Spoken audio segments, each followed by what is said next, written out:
Hello. Hello, everybody. How's it going?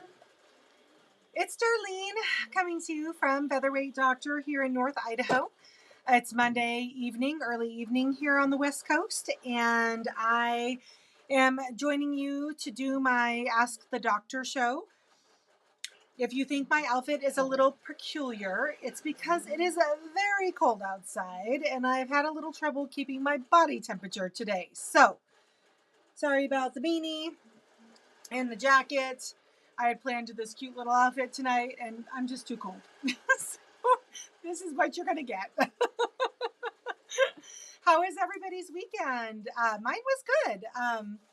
We have some changes coming up here in the next couple weeks in our home and my personal life. And so we are starting to get our house staged and ready for sale. And so there was lots of cleaning and dump runs, and well, the dump runs have just started, and sorting through clothes. We've only lived in that home a little over a year, so hopefully there isn't that much to do, because we kind of knew when we moved there it wasn't forever. So anyway, let me pull up some feeds and say hi to some friends, and then we're going to get going on tonight's topic, which is good pressing technique. Okay, let me see here.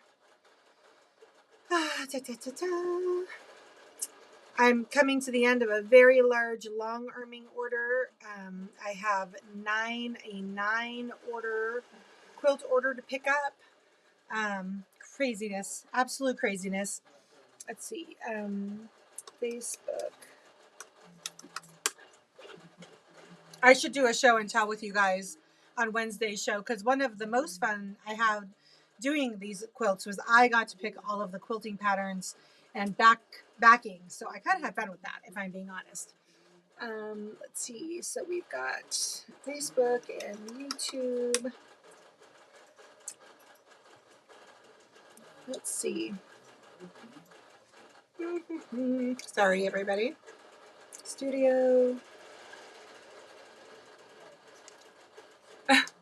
Did you guys have fun on my Friday night show, the Sip and Soup? I appreciate everybody being gracious with me that we weren't sewing. I just needed to have some quiet time, not sewing. All right, let's see here. I see YouTube's up. Let me bring up Facebook. Come on, Facebook. Why is this not? Here I am. I appreciate everybody being gracious. Okay, good Lord. Okay. So we have Cindy's on from Maine, or Cindy's on from Michigan, sorry. Pam's on from Maine. Christine's on from Massachusetts. She says from snowy central Massachusetts. Most snow we've had all season, 2 to 4 inches, recovering from knee surgery. Had last week out trying to keep and rest as much as possible. Well, our thoughts and prayers are with you, Christine, as you recuperate. Let's see who else is out here. We have Mel's on. Hi, Mel and Joe. Kathy's on from East Texas. We're keeping the cold up here. I just found out today that we're in for like teens next week, and I'm going to be in Arizona. So I'm not going to lie. I'm totally okay with that. Karen's on. She says beanies and braids are always good. Nancy's on from Lake Stevens. Debbie's on from snowy Kentucky. Odie's on from Oregon. Deanna's on from Napavine. Bernadette's on from Canada. Franny's on from Abilene, Kansas. Lisa, I don't know what's going on with the alerts not going out. You're not the only one that's having trouble. Kathy's on from SoCal. Angel's on from Houston. Hi, Angel. I know, Lisa Meadows. So, SEW, I had to call out to my Arizona workshops today because I'm starting to pack materials to be able to carry with me to my workshops next week in Phoenix, and found out all of them are full and oversold. Okay, let's do this, Arizona. Let's do this. Yes, all of the Arizonians are freaking out because they have freeze alerts overnight. And so I called my mother-in-law today. She had a hat on, a scarf, and a coat in the house. And I was like, what's the temperature, Mom? And she goes, it's 45 outside. And I'm like, it's 26 here. 20. We had a high of 32 today, a high of freezing. So I'm not really sure I'm going to give the Arizonians much sympathy. Hi, Shar from Australia. Okay, so a week or so ago, we started a new conversation. And I realized that there's a lot of experienced quilters on here like myself, but there's also a lot of newer quilters on here. And so I thought we would kind of talk about those things for a few weeks that kind of were surprising to us as new quilters. The first topic of conversation, if you guys are curious, check the Sip and Sew out with my twin sister and I, which would have been like a week from this past Friday. We talked extensively about the importance of a 1/4 inch seam allowance. And then a week ago today, we talked about how to find it on your featherweight, so you can check out those videos. Hi, Anna Joyner, and hello, Kim. My Tribe Life has finally let me watch. Yay! Let's see here. What is this? Kim, you're from Manitoba, right? I think so. Oh, yes, Lisa Meadows, you're in my stockpile. Washers for me, no problem. I think I got my extra hands covered with my father-in-law, but I will let you know. We're going to have coffee, though, you and I. Sandy Reese, hello. All right, so check out those videos for more information about the 1/4 inch seam allowance. This next one is really one that was surprising for me as a new quilter. And I find it to be surprising for the new quilters that I have in the shop from time to time. It is crazy that how important an iron is to quilting. And not only like an iron, but like a really good iron makes your quilting life easier. So I know that that was kind of a crazy concept to for me to grasp when I first started quilting. I think I had an iron for pressing an occasional blouse or pair of pants out. Andy has never been a fancy man, and so he definitely didn't need ironing. I'm gonna sit. I've been standing all day. Andy definitely didn't need ironing on any of his work shirts or anything like that. So my iron prior to becoming a quilter did not see very much action. And then after becoming a quilter, crazy how quickly I burnt out one iron, bought another $20 iron, burnt that out, and then decided that it was time to start investing in some real equipment. Since I had already invested in a really nice sewing machine, it was time to make an investment in a really nice ironing station and ironing or iron in general. So the reason why irons are so important when it comes to quilting is every single time you make a seam or press or sew a seam for piecework, you need to press it. And there is a way to set the seam and then open the seam for full extension of the seam. I'm going to demonstrate that here in just a few minutes. If you don't press the seam properly, your block potentially may not be the right size. And it's important when you're putting blocks together that things are pressed based on instructions and properly so that things go together nicely and your points actually match. So we're going to talk about all of that. Take a breath and a sip. So after a few $20 burnt out irons, I decided to buy the right thing. And I spent a ton of money on a Rowenta, top of the line Rowenta with the exterior water tank so I can actually steam upright. Steam is also very important to quilters because in cases where we're trying to stretch or shrink the quilt tops in order to get borders to line up right, all of that, again, a good iron is just, not to quote my husband all the time, but the right tool makes any job easier, and a good steaming iron is essential.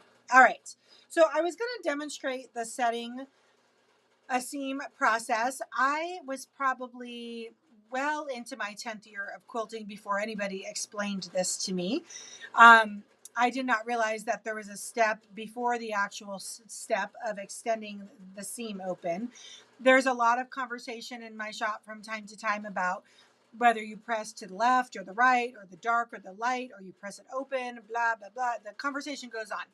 I always press towards the dark fabric unless I am doing a block that has a lot of seams all coming into the same intersection. And then I press those open in order to reduce bulk. We're in that connection, in that intersection where all of those sewn lines come together. So there you go. So I'm going to turn this on, my Bernina on. I'm just at my sewing station here. I'm going to run my seam. Let me just do this. There. Oop, oop, oop, oop, there. Okay, so now you can see what I'm doing. So I have two, I'm strip piecing. I have two Tula Pink strips. I know everybody's super shocked. I have Tula Pink in my hands. I'm going to just run a seam here using my 1/4 inch presser foot. Woo! She's on high speed. Hi, Kathleen in Montana. How's it going, girl? Okay, so I'm going to just sew along here. Oops, maybe not. Those Berninas, I was giving me the little warning signs. So, a strip, a long seam like this is particularly hard, in my opinion, to make sure that you have the full extension of the seam all the way down the straight line. So we're gonna put our setting our seam practice to work here. So what I'm gonna do, exactly, Lisa, she said some patterns will tell you which way to press your rows so they nestle nicely. Absolutely. Okay, so I have my strip here, as you can see. I'm going to scooch my camera over to my ironing station. So, what I'm going to do first and foremost is I am going to set my seam. So I'm going to, with my stitching, my strip still closed, like so, I'm going to actually iron it closed.